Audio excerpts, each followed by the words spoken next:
தமிழே. கர்நாடகாவில் மேகதாது இடத்துல பெரிய அணை கட்ட போகிறாங்க. கூடிய விரைவில் ஆரம்பிக்க போகிறாங்கன்னு சொல்கிறாங்க.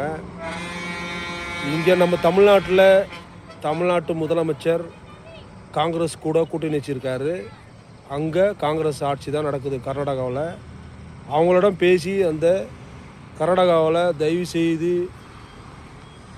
செய்து அணை கட்டாதீங்க.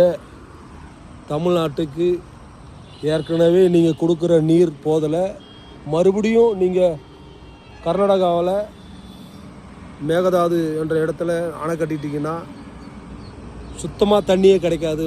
இன்னும் அதாவது விவசாயம் செய்கிறதுக்கு தண்ணி இருக்காது. இப்போவும் தண்ணி கம்மி தான். இந்த ஏப்ரல் மே ஜூன், இந்த ஜூன் ஆரம்பிக்க போது இப்போவும் தண்ணி கம்மியாக தான் இருக்குது. இப்போ இந்த இதில் அணையை கட்டிட்டா சுத்தமாக தமிழ்நாட்டுக்கு தண்ணி வரத்து கம்மியாகிடும்.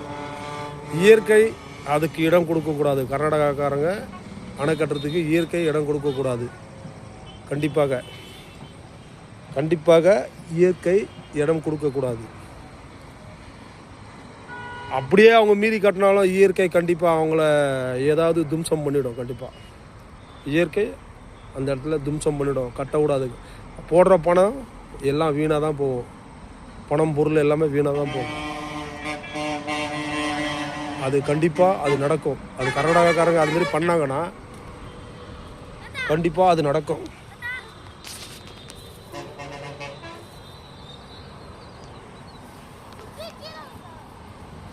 அதனால் தமிழ்நாடு மக்களே, நீங்களும் அரசை நம்பி இருந்தால் மட்டும் போதாது. முக்கியமாக உழவு மக்கள் குரல் கொடுக்க வேண்டும். பொதுமக்களும் குரல் கொடுக்க வேண்டும். சினிமாக்காரங்க தான் குரல் கொடுக்கணும்னு அவசியம் இல்லை. பொதுமக்கள் நீங்கள் தான் குரல் கொடுக்கணும். ஏன்னா அந்த மீடியாக்கள், ஊடகங்கள் இந்த சினிமாக்காரங்களை தான் அவங்க பேசுகிறது தான் பெருசாக எடுத்து போடுறாங்க எல்லா இடத்துலையும், எல்லா ஊடகத்துலையும். தயவு செய்து ஊடகங்கள் பொதுமக்கள் பேசும் கருத்துக்களை, நல்ல கருத்துக்களை, பதிவுகளை தயவு செய்து ஊடகங்கள் வெளிப்படுத்த வேண்டும். ஏன்னா ஊடகங்கள் நிறைய இருக்கிறது அரசியல்வாதி ஊடகங்கள் தானே. அதுதான் பெரிய பிரச்சனை. இப்போது இந்த ஆட்சியில் பல கொள்ளைகள், கற்பழிப்பு, அப்படி இப்படி பாலியல் அப்படி இப்படின்னு வருது, ஏகப்பட்டது வருது. ஆனால் இப்போ அதிகமாக தெரியுது. போன ஆட்சியிலோட அது முந்தின ஆட்சியிலோட இப்போ அதிகமாக தெரியுது. பயங்கரமாக காட்டுறாங்க. ஆனால் அப்படி காட்டுறாங்கன்னா இப்போ இதுக்கு முன்னாடி இருந்த ஆட்சிகள் யாருமே சரியாக அதை காட்டலை. ஊடகங்கள் காட்டலை. அவங்கள அப்போ அடக்கி வச்சுருந்தாங்கன்னு நினைக்கிறேன். இப்போது ஊடகங்களை அடக்கி வச்சுருந்துருக்காங்க. அதாவது இது போல் செல்ஃபோன் செயலில் தெரியப்படுத்த வேண்டியது அவங்க செல்ஃபோனில் வருது. எப்படியோ வந்துடுது. சில உண்மைகள் 99% வந்துடுது. சிலது பொய். ஊடகங்கள் மறைக்குதா, இல்லை ஊடகங்களை அடக்குறாங்களா? பணம் படைத்தவர்கள், அரசியல்வாதிகள் ஊடகத்தை அடக்குறாங்களா? சில விஷயங்கள் வெளியே வர மாட்டேங்குது. இப்போ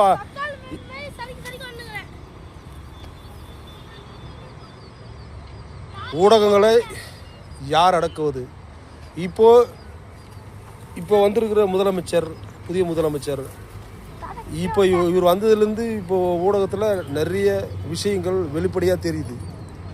அப்போ தெரியல. அப்போ அதற்கு யாரோ முட்டுக்கட்டை போட்டிருக்காங்க. அந்த ஊடகத்துக்கு எல்லாத்துக்கும் முட்டுக்கட்டை போட்டிருக்காங்க. இப்போது வெளியே வருது.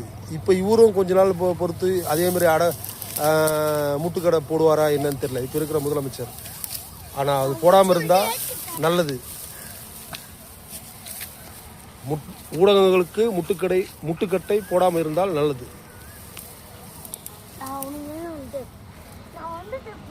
கண்டிப்பாக எல்லாமும் மக்களுக்கும் எல்லா விஷயங்களும் மக்களுக்கு கண்டிப்பாக தெரியணும். ஆனால் தவறுகள் நடக்கக்கூடாது. தவறுகள் நடக்காமல் இருக்கிறதுக்கு கண்டிப்பாக அரசாங்கம் கண்டிப்பாக அது ஒரு நல்ல முக்கியமான தீர்வை கண்டெடுக்க வேண்டும். அதாவது பொதுமக்களுக்கு, இளைஞர்களுக்கு, முக்கியமாக சிறு பிள்ளைகளுக்கு, பெண்களுக்கு எந்தவித அசம்பாவிதம் ஏற்படக்கூடாது.